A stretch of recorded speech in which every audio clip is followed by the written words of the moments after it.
Lucie et Hugo parce que les questions culturelles, les questions d'imaginaire, ils sont aussi très présents dans les recherches que je vais présenter et les questions des différentes injonctions qui touchent les formations d'ingénieurs. Alors, je vais vous présenter un aspect d'une recherche que j'ai menée avec un collègue taïwanais qui est sociologue à National Taiwan University à Taipei, où j'ai été accueillie pendant 6 mois en 2024, donc au département de sociologie de NTU, et j'ai pu conduire une recherche qui portait sur les formations d'ingénieurs face aux enjeux géopolitiques et aux enjeux de la transition socio-écologique, donc dans les formations d'ingénieurs. Donc j'ai mené une recherche qualitative sur les formations d'ingénieurs avec 2 volets. Un volet plus sur la transition socio-écologique, et Taïwan est un cas intéressant pour ça parce que c'est une île qui est soumise depuis plusieurs décennies aux effets des changements climatiques, de par son insularité, de par sa position géographique, avec beaucoup de typhons, etc. Et donc, ils ont essayé de développer des politiques assez ambitieuses pour faire face à ces enjeux, et notamment en termes d'enseignement et de recherche. Et l'autre volet qui m'intéressait particulièrement sur les formations d'ingénieurs à Taïwan, c'était le volet géopolitique, parce que vous savez peut-être que Taïwan subit des menaces très fortes de la République populaire de Chine, voisine. Donc, et les experts de cette région du monde, ils s'accordent à dire que la force de Taïwan, c'est ces ingénieurs, justement, et l'industrie des semi-conducteurs.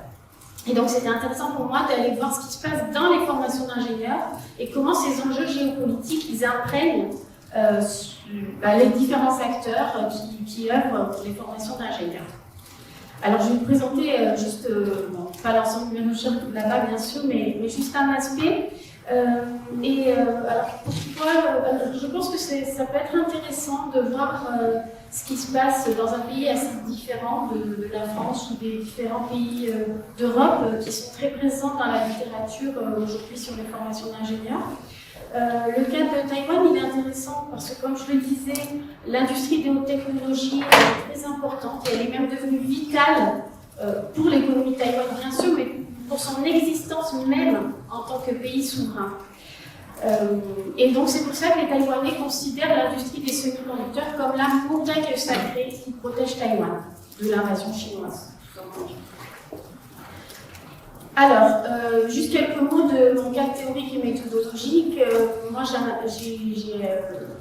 j'ai abordé cette recherche en m'intéressant au curriculum et donc je suis très inspirée par la sociologie du curriculum qui vise à essayer de comprendre ce qui se passe dans les formations d'ingénieurs en s'intéressant aussi beaucoup aux acteurs que sont les enseignants, les responsables pédagogiques, ceux qui forment les programmes à différents niveaux, dans les ministères, dans les universités et puis les enseignants dans les classes.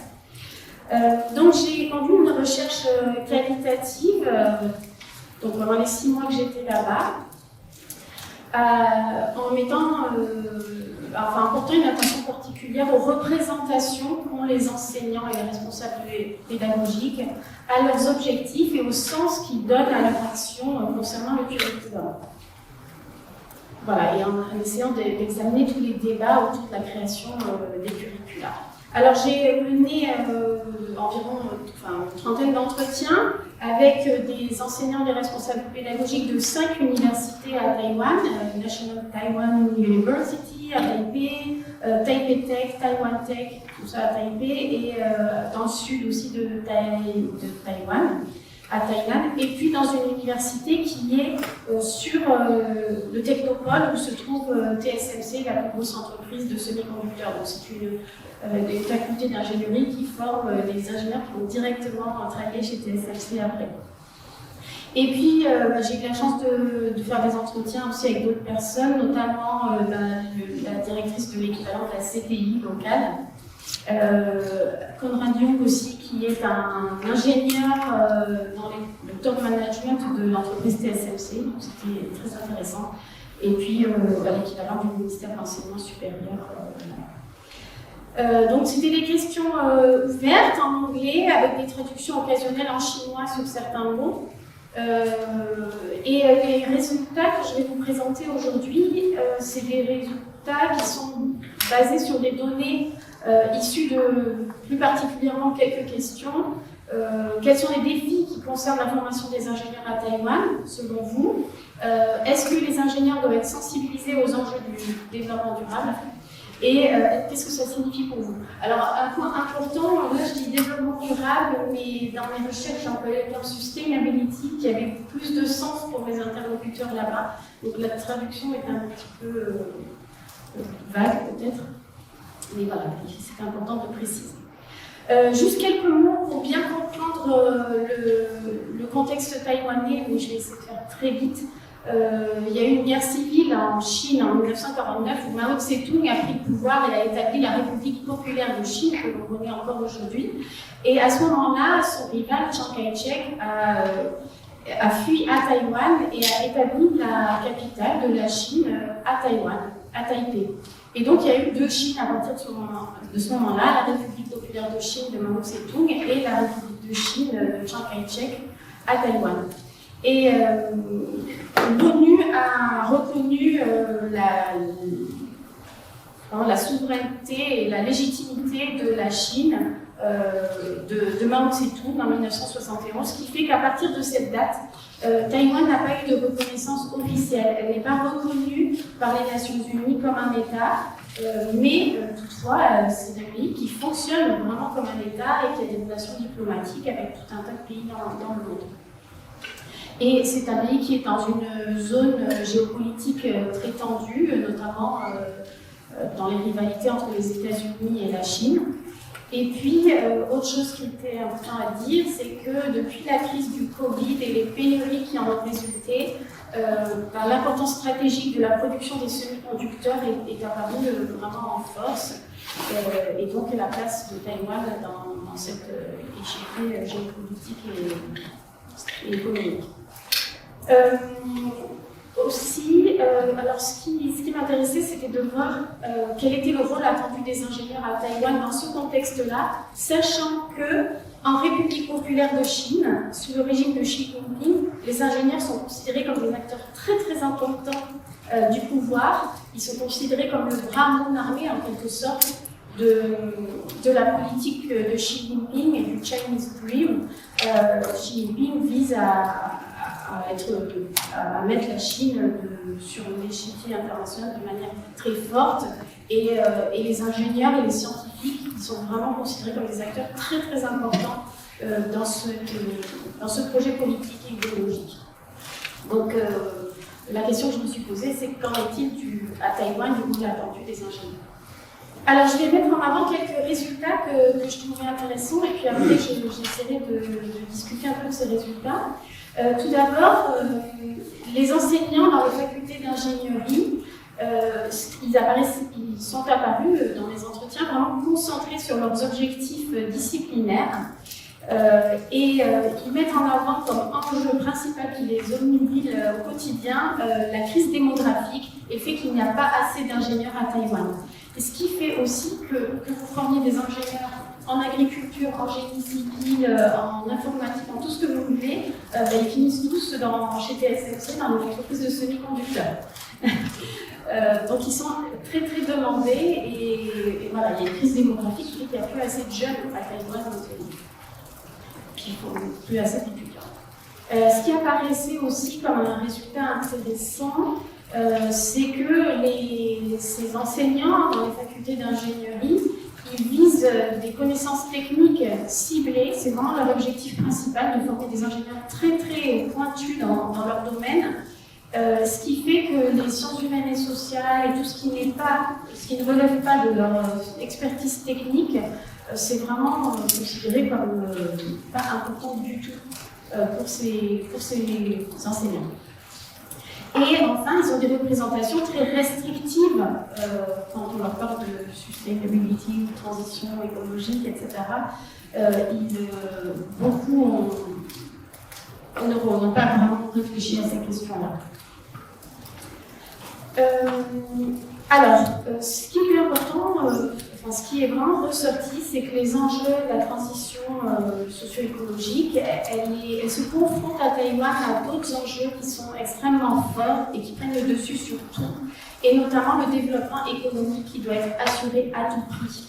Et donc là, j'ai beaucoup d'enseignants qui me parlent de ça, qui me rappellent que Taïwan était un pays très très pauvre il y a encore 20 ans. L'essor économique a été fait de manière très rapide. Et donc, beaucoup disent, là pour l'instant, notre objectif, c'est de développer économiquement Taïwan, et puis pour le reste, on verra plus tard. Nos parents, nos grands-parents étaient des gens très pauvres qui travaillaient dans les lisières, et il va falloir 2 ou 3 générations pour oublier cette souffrance. Donc, notre objectif, c'est de vivre mieux au niveau économique, déjà, de réussir à avoir de l'argent à la fin du mois. Ce qui a relevé aussi, c'est que l'économie d'exportation de l'électronique, elle a un impact environnemental très élevé. Elle ne s'aligne pas facilement avec les enjeux écologiques. Et ça, ils en ont conscience. Ils disent qu'ils sacrifient leur air, ils sacrifient leur eau pour un meilleur futur. On crée de la pollution avec les semi-conducteurs. Mais on a besoin de ça, on a besoin de l'argent des semi-conducteurs. Il y a une forte dépendance aux entreprises électroniques, donc on a compris, et les enseignants disent que tant que les entreprises ne nous demandent pas de former des ingénieurs qui ont une conscience environnementale ou écologique, on ne va pas le faire. Parce que ce qui nous importe là, c'est de fournir les ingénieurs que les entreprises demandent. Et enfin, ce qui est à souligner, c'est le manque de reconnaissance politique de Taïwan sur la scène internationale. Ce manque de reconnaissance, il impacte directement l'éducation parce qu'ils n'arrivent pas à obtenir la légitimité au niveau international par la diplomatie, par la politique, et donc ils misent sur leur excellence technologique pour être reconnus. Ils disent le seul moyen qu'on ait une place au niveau international, au niveau mondial, c'est qu'on excelle dans nos domaines spécifiques, et c'est ça qui nous fera obtenir de la légitimité. Autre chose aussi, concernant le contexte social et culturel, en fait, le contexte social et culturel taïwanais, il n'est pas très stimulant face au défi de la transition socio-écologique, dans un certain sens, pour les raisons que je viens d'évoquer, la volonté de l'expertise technique très forte, et il n'y a pas vraiment d'incitation dans l'enseignement supérieur, et même dans l'éducation avant ça, pour développer un esprit critique, des controverses, une vision du monde plus large, etc.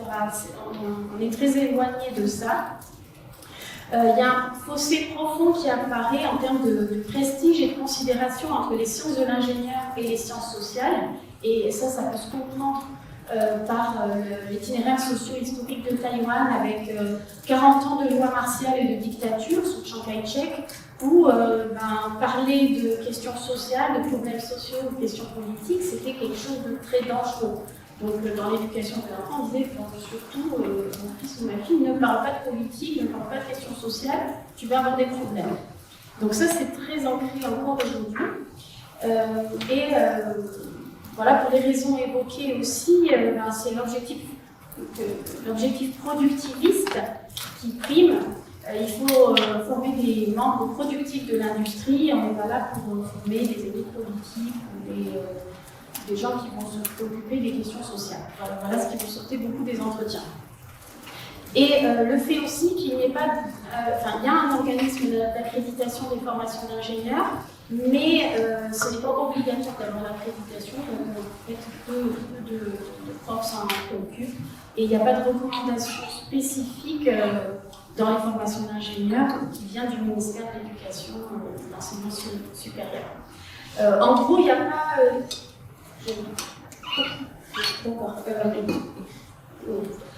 en gros, il n'y a pas de volonté de visée émancipatrice individuelle dans les formations d'ingénieurs, comme on pourrait trouver ici. C'est l'importance de la technologie. Je vais essayer de... Voilà. Cela dit, il y a des initiatives quand même très intéressantes qui existent. Chez les enseignants en sciences humaines et sociales, mais les élèves ingénieurs ont très peu de SHS, mais en tout cas, on trouve beaucoup de volonté et d'initiative chez ces enseignants-là. Et aussi dans le cadre de la responsabilité sociale des universités, où il y a des dispositifs qui sont mis en place pour engager les étudiants sur différents projets. J'avais un exemple, je ne vais pas parler. Et en fait, il y a un rapport très différent à la nature aussi dans la tradition chinoise, et ça je voulais en dire quelques mots. Bon, le projet communautaire de prévention des catastrophes, c'est un exemple de projet qui implique des étudiants avec d'autres acteurs de la société et les envoie sur le terrain. Et le ministère de l'Enseignement supérieur taïwanais, il donne beaucoup de fonds pour ça, et je trouve que c'est vraiment intéressant. Le but affiché, c'est que les universités ne doivent pas être des îlots déconnectés de leur environnement, mais il y a vraiment un encouragement à faire que les étudiants ils aillent voir des quartiers défavorisés à côté et qu'ils montent des projets avec eux. Voilà, donc ça c'était un exemple intéressant. Juste quelques mots sur le rapport différent à la nature.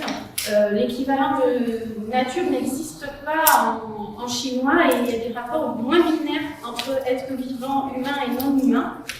Dans la tradition chinoise, très influencée par le taoïsme, le confucianisme et le bouddhisme, la nature elle est plutôt perçue comme un ensemble dynamique où l'homme doit s'intégrer plutôt que de dominer, comme on l'a plutôt dans notre culture occidentale marquée par le christianisme, la philosophie grecque, etc., qui a souvent placé l'homme au centre avec une approche interventionniste et dominatrice sur la nature.